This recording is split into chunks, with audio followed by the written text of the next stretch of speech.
Well, there was no doubt that tonight was Hillary's night. She made us so proud. She did everything she was asked to do, more than she should have had to do. But even though she doesn't deserve to be criticized, we know she will be. But she came through for people that didn't deserve it.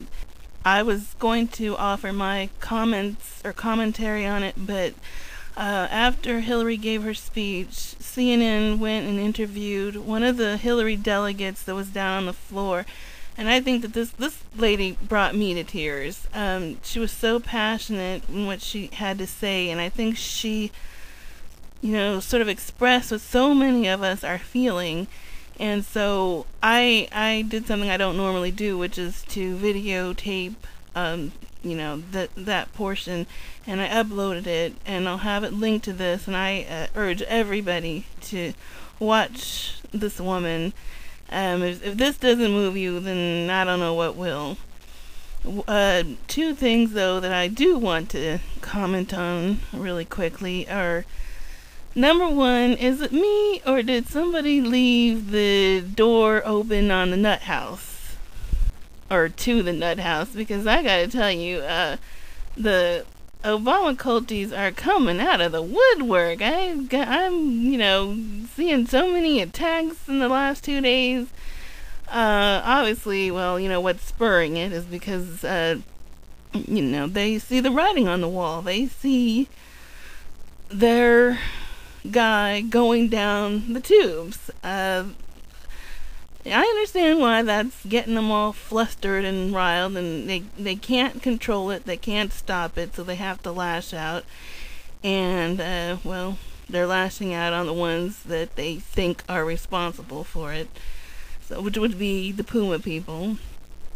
But it's just amazing. If it's this bad right now, I guess the next 2 months is just gonna be wild. If he gets the nomination. And yes, despite everything, there is still a possibility that the delegates will do the right thing and vote for the stronger candidate, and actually the candidate who won. This is something that I actually sent an email to Will Bauer about. I love that the PUMA people are getting our message out there, delivering it in every media outlet they can, but I'm a little bit concerned about a huge factor of this is being overlooked. Usually when people, the commentators on these shows, the pundits and whatever, talk about why Hillary people are not getting on board, what's up, it comes down to, well, they're upset that they didn't get the person they wanted, or it's an emotional thing. They invariably reduce it to, our feelings are hurt, we're upset about the way Hillary was treated. And yeah, all of this is true, but there is a bigger issue that is just not getting discussed, which is, it's kind of hard to explain. I don't know if I can get into all of it, but the fact that during this primary, there was a crime committed. Democrats know better than anyone what it's like to have an election stolen from us. We've been through it twice now, in just the last 2 elections. This year, it was done, but the crime was done on the inside. This is our own party stealing from us. I know some will never acknowledge that, but just like the 2000 and 2004, we know that happened. Were there charges filed in 2000 and 2004? No. Did anybody go to jail or prison or pay in any way for what happened? No. Does this mean that a crime did not occur? Absolutely not. We know that it happened. We know that it's happening, and it's happened over the course of the last 6 months. Those that are willing to acknowledge the truth. The evidence is there. It is in the caucus frauds, which thankfully are being documented on, I think, a couple of different fronts. But this is real. These people did not imagine this. This happened. A bigger thing is what happened in Michigan. I think people still don't really understand this. That in Michigan, on their books, the rules state that no candidate whose name does not appear on the ballot is entitled to receive any votes. It was a choice that Barack Obama made to not put his name on the ballot.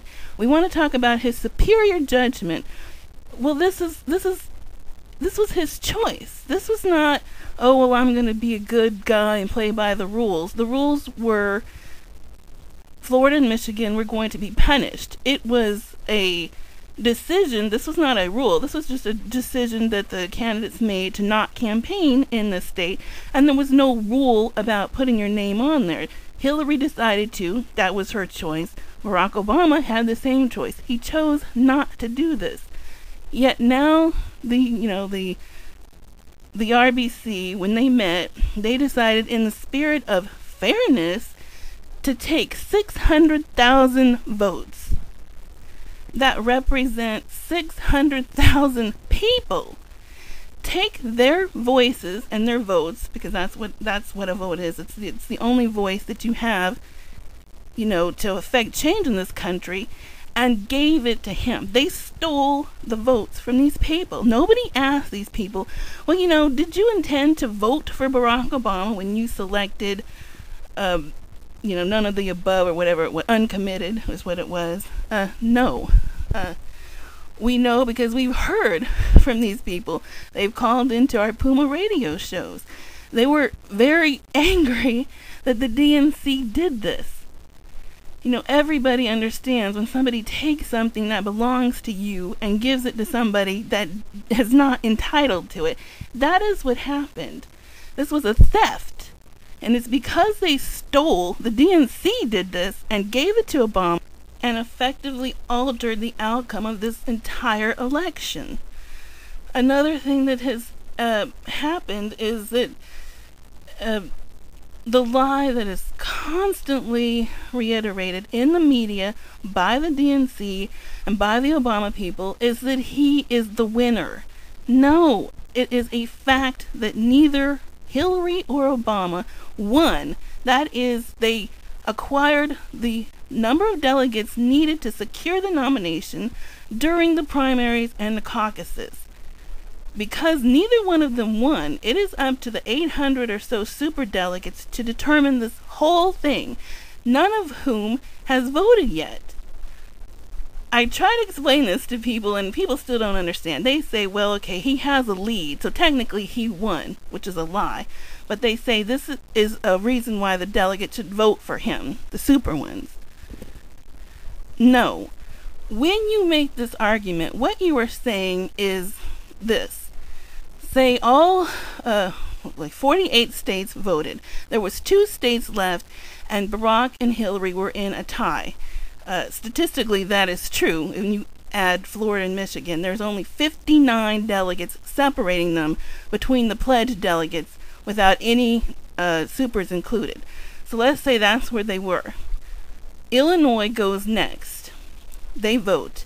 This gives Obama, after they are added to the total, a 10-delegate lead. Now we get to the very last state to vote, which is, let's just say it's New York. And they have enough delegates that they will determine the outcome of this entire thing. If they vote for Obama, he wins. If they vote for Hillary, she wins. What you're saying then is that Illinois should determine what New York does at that point. Do you think any New Yorker is going to listen to what the Illinois people tell them? Hell no. These superdelegates are people like you, like me. They have free choice to give their vote to whomever they want. Also, they have a responsibility, being a superdelegate, to support who they feel is the stronger candidate going into the general election, even if this is not the person who is currently in the lead. Remember, neither one of them has won anything. This is what people fail to realize. We have no winner in this election. We will not have a winner in this election until the superdelegates vote.